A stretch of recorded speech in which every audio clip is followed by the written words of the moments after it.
Narcissist खुद को empath क्यों समझते हैं। अब यहाँ पर जो एम्पैथ्स है वो कंफ्यूज मत होना, क्योंकि जो स्टोरी है वो आगे आपको समझ में आ जाएगी। एक इंसान जिसे देखकर ये नार्सिसिस्ट उसकी तरफ बहुत ज़्यादा अट्रैक्ट होते हैं, उसे अपने लाइफ में लाने के लिए हर मुमकिन कोशिश करते हैं, और वो जब मिल जाता है तो उसके साथ रिलेशनशिप बना के लाइफ टाइम उसके साथ रहना चाहते हैं, वो भी नॉर्मल पर्सनैलिटी में, और जिसके लिए हर वो काम करते हैं जो कि उस इंसान को पसंद होता है, जैसे सेक्स है, मनी है, प्रॉपर्टी है, उसके साथ मैरिज करना है, एक्सेट्रा एक्सेट्रा। और एक दिन किसी और के लिए वो इंसान इनको धोखा दे जाता है, छोड़ देता है। तो इसका तो मतलब यही हुआ कि जो छोड़ गया वो नार्सिसिस्ट था और ये एम्पैथ है। अब आप ही सोच कर देखो, जिस पॉइंट ऑफ व्यू से वो देख रहे हैं, इसमें उनकी गलती कहाँ है। इसने तो एम्पैथ वाला काम किया था, लेकिन सामने वाला पर्सन गलत निकला। तो ऐसी सिचुएशन में ये लोग खुद को एम्पैथ और सामने वाले पर्सन को नार्सिसिस्ट क्यों ना समझे। अब इनके पॉइंट ऑफ व्यू से देखा जाए तो इनका कहना बिल्कुल सही है, लेकिन इस स्टोरी में कुछ चीज़ें हाइड कर दी है, और वो जानबूझकर नहीं, क्योंकि वो चीज़ें उनकी नज़र में नॉर्मल होती है। मतलब उनके पॉइंट ऑफ व्यू से वो गलत नहीं होती, लेकिन हमारे पॉइंट ऑफ व्यू से वो चीज़ें बिल्कुल गलत होती है।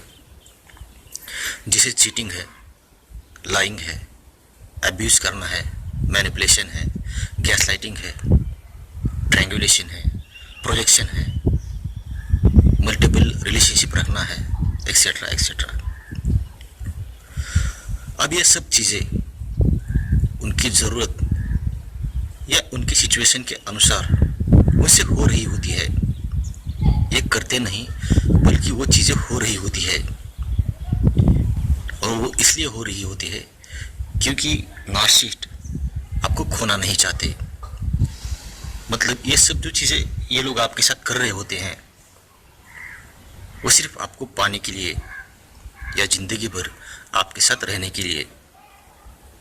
जिसे आप दुख या पेन या दर्द या तकलीफ समझ रहे हो, एक्चुअल में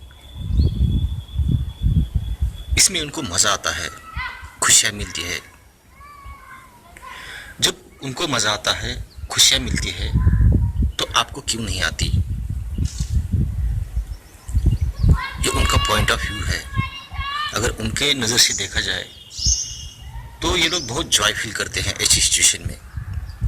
तो उनको भी ऐसा लगता है कि जब मुझे जॉय मिल रहा है तो आपको क्यों नहीं मिल रहा है, मुझे इतनी सारी खुशियाँ मिल रही है तो आपको क्यों नहीं मिल रही है।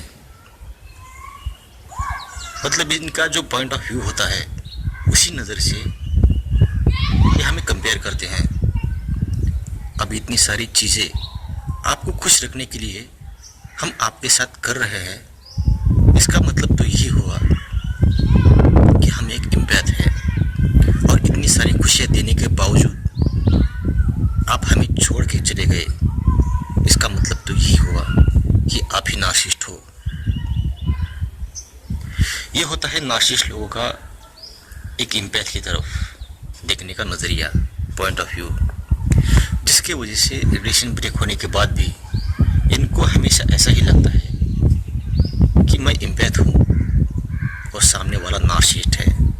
मतलब जो इन्होंने गलतियाँ की होती है, उस गलती को ये लोग गलती बिल्कुल भी नहीं समझते। उनको लगता ही नहीं कि रिलेशनशिप में मैंने आपके साथ कुछ बुरा किया या गलत किया। ऐसा आपको लगता है कि सामने वाले पर्सन ने मेरे साथ बुरा किया या गलत किया, लेकिन इनके पॉइंट ऑफ व्यू से अपनी जगह पर ये बिल्कुल सही होते हैं। इसलिए ये लोग खुद को अपने पॉइंट ऑफ व्यू से एम्पैथ समझते हैं और आपको नार्सिसिस्ट समझते हैं। बस यही बताना था मुझे आज के इस वीडियो में। अगर आप किसी नार्सिसिस्टिक रिलेशनशिप में फंसे हैं और वहाँ से बाहर निकलना चाहते हैं तो इसमें मैं आपके 100% सहायता करूँगा, जिसके लिए डिस्क्रिप्शन बॉक्स में मैंने अपना व्हाट्सएप नंबर दिया है, उस पर आप मुझे कांटेक्ट कर सकते हैं। और अगर ये वीडियो आपको पसंद आता है तो इस वीडियो को सब्सक्राइब, लाइक और शेयर ज़रूर करना। समय देने के लिए और वीडियो देखने के लिए